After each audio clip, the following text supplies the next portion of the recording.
आप पॉलिटिकल चीज़ों पे हम आपके साथ डिस्कशन करते हैं, लेकिन चूंकि एक अखबार से आप जुड़े हुए हैं और इस खबर के बारे में भी आपने पढ़ा होगा और इसके बारे में लिखा भी होगा, जरा बताइए कि क्या आपको इसके पीछे वजह नजर आती है। फ्रेंडली एंट्री थी, जानती थी मां, हम उनको सुन रहे हैं, और इस तरह से इतनी खौफनाक तरीके से इस वारदात को अंजाम दे दिया। अब पंकज जी, एक बात जो इसमें तांत्रिक वाली आ रही है उस पर हमें ध्यान देना चाहिए। वो इन्वेस्टिगेट करने का विषय है। कहीं से ये जानकारी आ रही है और हम लोगों ने उसको थोड़ा सा हल्के से प्रकाशित भी किया है कि तांत्रिक की कहने की वजह से, क्योंकि जो आरोपी था उसके मुंह पर खून के निशान और मतलब मांस के टुकड़े मिले हैं, तो ऐसी आशंका जताई जा रही है कि शायद हत्या करने के बाद, क्योंकि वो चाकू और उस्तूरा दोनों लेके गया था। चाकू से उसने उसके हत्या की और अस्तूरे से उसने गला रेता, और उसके बाद उसके मुंह में खून का लगा होना पता नहीं कुछ और इंडिकेट कर रहा है। अभी जब इन्वेस्टिगेट होगा तो ये बात सामने आएगी, लेकिन हमें ये सोचना पड़ेगा कि किस प्रकार से इस तरह की वारदात को, मतलब इतना दुखद है। अभी मानव जब उनकी मां से बात कर रहे थे तो मतलब ऐसा लग रहा था जैसे अब उनसे ज़्यादा कष्ट तो किसी को इस समय महसूस नहीं हो रहा होगा, लेकिन पूरा समाज इसमें सोचने वाली बात है कि किस प्रकार एक व्यक्ति जो आमने सामने एक उसकी मां ब्यूटी पार्लर चला रही है, उसका सैलून चल रहे हैं, दोनों आमने सामने बैठे हैं। दोनों दुश्मनी की कोई एंगल नहीं है इसमें, दुश्मनी का कोई एंगल नहीं है, क्योंकि एंट्री बहुत फ्रेंडली है। और उसको 5,000 रुपये मांगने गए, उसने अपने पति से पूछा, पति ने कहा दे दो पैसे उसको। उसके बाद वो अंदर पैसे लेने जाती है और वो ऊपर चला जाता है ये कह के कि मैं तुम्हारा वो सैलून देखना चाहता हूं, तुम्हारा ब्यूटी पार्लर देखना चाहता हूं, और ऊपर जाके बच्चों की हत्या कर देता है। तो यानी एकमात्र मकसद था उन बच्चों की हत्या करना, तीसरा बच गया, वरना इरादा उसका तीसरे को भी मार देने का था। अब ऐसा प्रतीत तो ऐसा ही हो रहा है। अब जावेद तो पुलिस इनकाउंटर में मारा गया, साजिद तो अब जावेद अगर पकड़ में आता है तो उससे वो भेद खुलेगा कि कहां। लेकिन ये पत्रकारों के लिए भी बड़ी चुनौती है कि इन्वेस्टिगेट करना चाहिए, क्योंकि अभी पंकज याद करिए, अभी रमजान का पाक महीना चल रहा है, इसमें एक व्यक्ति कैसे इतना हिंसक हो सकता है, इस पर भी सोचने वाली बात है। बिल्कुल, आनंद जी ने बड़ा इंपॉर्टेंट पॉइंट उठाया कि एकदम पाक महीना चल रहा है, ऐसे में ऐसा कदम कोई कैसे उठा सकता है। मानव मेरे सहयोगी, उनके लिए भी बड़ा मुश्किल काम है। इस तरह की जब रिपोर्ट करनी होती है तो कितना उनके लिए भी मुश्किल होता है, क्योंकि वो तो उस घर में हैं जहां रोती हुई बेसुध मां से वो मिल रहे हैं, उनसे बात करने की कोशिश कर रहे हैं। मानव, अंतिम संस्कार के लिए लेकर जाया गया है दोनों की बॉडीज को, दोनों बच्चों की, ये तो आप बता रहे थे अब से कुछ देर पहले। देखिए, दोनों बच्चों के शव को ले जाया गया है अंतिम संस्कार की, लेकिन अनंत जी जो बात कह रहे हैं उसमें एक बात और जोड़ देता हूं। मां ने मीडिया में एक बयान दिया है और उस बयान को बड़े गौर से मैंने सुना। मां से जब साजिद उसके पास पहुंचा तो साजिद उसको ये कहता है कि मेरे घर में जो महिला प्रेग्नेंट है, जिसकी आज रात को 11 बजे के बाद डिलीवरी होनी है, उस महिला के 5 मिसकैरेज हो चुके हैं। यानी बच्चा होता है और वो जीवित नहीं रह पाता, किसी कारण से मर जाता है।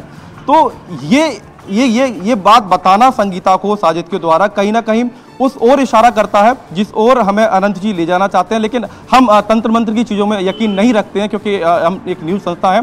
लेकिन ये बात संगीता से साजिद ने जाके ज़रूर कही है कि यहाँ पर मेरी पत्नी के 5 मिसकैरेज हो चुके हैं, बच्चा पैदा होता है। एक और बहुत इंपॉर्टेंट बात है, जब आप बातचीत कर रहे थे, यानी छोटे जो बच्चे थे वो कटिंग कराने के लिए भी जाया करते थे साजिद के सैलून में, ये भी बात सामने आ रही है। और आसपास के जो आस पड़ोस के लोग हैं वो इस साजिद, इस जावेद के बारे में क्या कहते हैं, किस तरह का बिहेवियर रहता था, कैसे थे वो दोनों, क्या बता रहे हैं?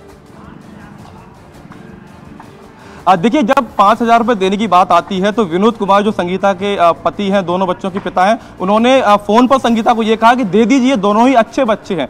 तो इस बात से स्पष्ट हो जाता है कि जिस घर में घटना हुई है वो उस घर के लोगों की नज़र में भी जावेद और साजिद की छवि बहुत अच्छी थी। आसपास के लोग भी यही कह रहे हैं कि अंदेशा ऐसा बिल्कुल नहीं था। और ये 5,000 रुपये उस व्यक्ति को देना जो व्यक्ति आपके दोनों बच्चों की हत्या करने जा रहा है, आप इससे अंदाजा लगाइए कि एक भरोसा था, तभी वो 5,000 रुपये वहाँ पर लेने गया और उन्होंने 5,000 रुपये दिए भी। 5,000 रुपये देने के बाद वो कहता है कि मुझे अस्पताल जाने में अभी काफ़ी समय है। तो ये घटना 7:30 बजे के आसपास की है पंकज, और उसने कहा कि क्या मैं थोड़ी देर आपके यहाँ पर बैठ लूँ, क्या मैं आपका तब तक ब्यूटी पार्लर देख लूँ। तो एक तरीके से वो पूरी प्लानिंग के साथ यहाँ पर आया था और पुलिस की जांच भी इसी ओर इशारा कर रही है। बाकी जो तंत्र मंत्र की जो चीजें हैं वो पुलिस की जांच में और खुलासा होगा, क्योंकि लोग ऐसा दावा कर रहे हैं कि हत्या के बाद उसके चेहरे पर खून था, उसके पूरे शरीर पर खून था। तो हत्या कैसे हुई ये तो सबके सामने तस्वीर है, लेकिन हत्या क्यों की गई, ये बहुत महत्वपूर्ण सवाल है। और जैसा कि अनंत जी भी कह रहे हैं, और अब जाहिर बात है पुलिस के लिए एक बड़ा चुनौती है, चैलेंज है जावेद को पकड़ना, क्योंकि वो पकड़ में आएगा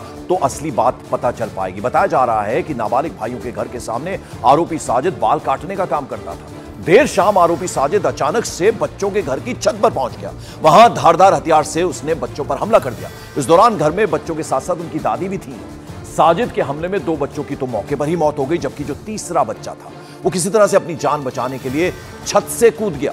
इसके बाद उनकी जो दादी है, जो तीसरा बच्चा था, जो भाई था, इन 2 बच्चों का जिनकी की निर्ममता से हत्या कर दी गई, उसको अपने साथ कमरे में बंद कर लिया, अंदर से कुंडी लगा दी ताकि किसी तरह उन दोनों की जान बच सके। और इस वारदात के बाद पूरे इलाके में तनाव फैल गया, टेंशन हो गई, आसपास लोगों की भीड़ इकट्ठा हो गई, लोगों में जबरदस्त आक्रोश था, गुस्सा था, जमकर उन्होंने फिर वहां आगजनी भी की। ये तस्वीरें आप देख रहे हैं, ये घर के अंदर की तस्वीरें हैं। मां का रो रो कर बुरा हाल।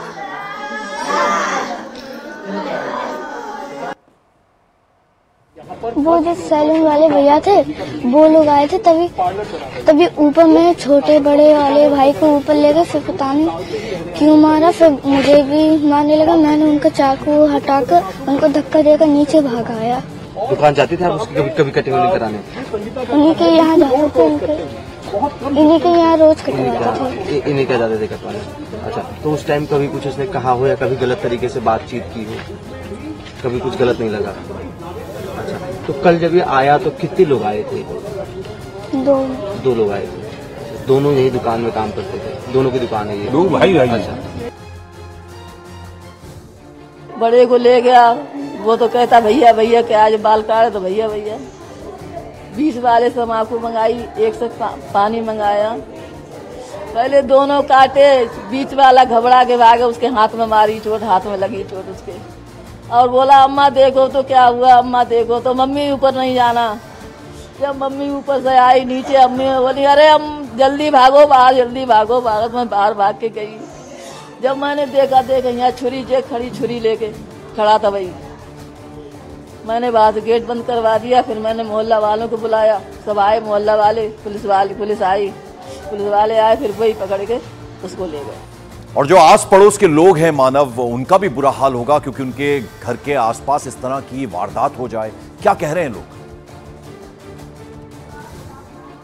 पंकज देखिए, किसी भी मोहल्ले में 2 चीजें होती है, जहां से आप सब्जी खरीदते हैं और जहां से आप बाल कटाते हैं। यहाँ पर आपको जाना ही जाना है, तो इन लोगों के व्यवहार के बारे में हर कोई जानता होगा, आप भी जानते होंगे, हम भी जानते होंगे। एक शख्स हमारे साथ है, आप जावेद की दुकान पर जाते थे, साजिद की दुकान पर जाते थे? जी जाते थे।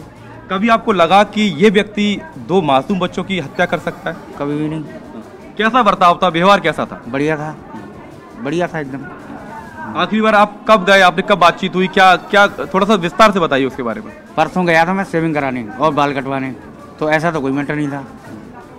ये कहते हैं कि आपस में कोई दुश्मनी भी है क्या? क्योंकि संगीता ये कह रही है कि हमारी किसी से कोई दुश्मनी नहीं है। कभी कोई जानकारी उन्हीं को होगी, ये तो जानकारी उन्हीं को होगी। 2 साल है तो भैया यहाँ मकान बने लगे, 2 साल से यहाँ पर रह रहे हैं। तो साजिद और उनकी दुकान पे आप जाते थे, तो कभी ऐसा नहीं लगा कि इस तरीके से चीजें कर सकते हैं? हम तो हमारे 15 साल हो गए यहाँ मकान हमारे को, और ये भी 10-12 साल का दुकान है। सादे से लगते थे, ऐसा कोई झगड़ालू टाइप के, लेकिन भाई अंदरूनी क्या बात है किसी को कोई साफ पता नहीं क्या मैटर हो। ये तंत्र मंत्र की क्या बातें चल रही है भैया? ये तो नहीं मालूम। ये ऐसा हो रहा है जैसे इन लोगों का रोजा चल रहा है, तो इसके जो अभी नई इसकी शादी हुई, इसके क्या नाम बच्चे एक भी मरते, वो जीवित नहीं रहते थे। तो किसी तांत्रिक ने बोला था क्या नाम है, किसी का आप मर्डर कर दो तभी आपके बच्चे जिंदा रह सकते हैं। ऐसी चर्चा यहाँ पर चल रही है। चल रही है चर्चा, लोग कुछ कह रहे हैं, क्या मालूम है या ना है। ये तो जानकारी पंकज, जितने मुंह उतनी बातें हैं, लेकिन अलग बातें आ रही है। लेकिन अब पुलिस चूंकि इस पूरे मामले को देख रही है, तो अब उनकी जांच में क्या पता चलता है। जावेद का मिलना ऐसे में बहुत जरूरी है, तब जाकर पता चलेगा कि आखिर वजह क्या थी। आप नजर बनाए रखें, हम वक्त वक्त पर आपके पास आते रहेंगे मानव।